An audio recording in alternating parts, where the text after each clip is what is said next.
xibaar yu wér te wóor ca tàng ba abonnez-vous pour ngeen di mën di jot suñuy vidéo. dal leen ak jàmm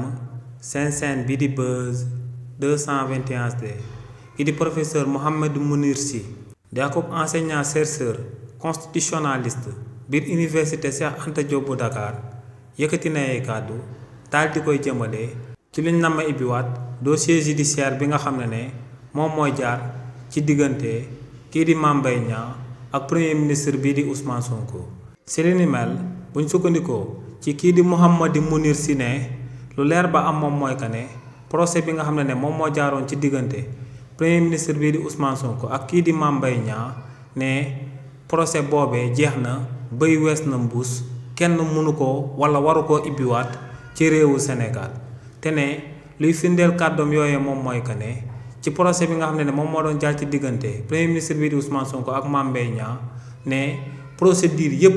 voies yi ñu waroon a daal di emprunté jël nañ ko ba noppi ba daal di jëlaale ak voie de recours bu exceptionnel te moom mooy rabat d'arrêt bi nee nag pour nga ibbiwaat akub dossier judiciaire ne faaw nga daal di am akub élément nouveau bu constitutif te ne lu leer ba am moom mooy que ne ci rapport boobee nga xam ne moom la premier ministre bii di Ousmane Sonko ak avocat mi di sàkkoo ngir ñu daal di ci sukkandiku ngir daal di ibbiwaat dossier bi ne rapport boobee examiné nañ ko woon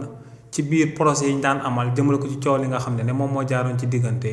Ousmane Sonko ak Mame Mbaye Niang te ne si li ni mel joxoon nañ Ousmane Sonko akub délai wu 10 jours ngir mu daal di génnee rapport bi waaye ne Ousmane Sonko génnewu ko woon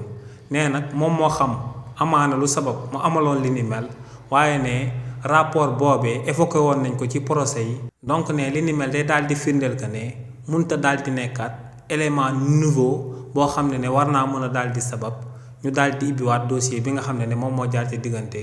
Ousmane Sonko ak kii di Mame Mbaye Niang. xibaar yu wér te wóor ca tàng ba abonnez-vous pour ngeen di mën di jot suñuy vidéo.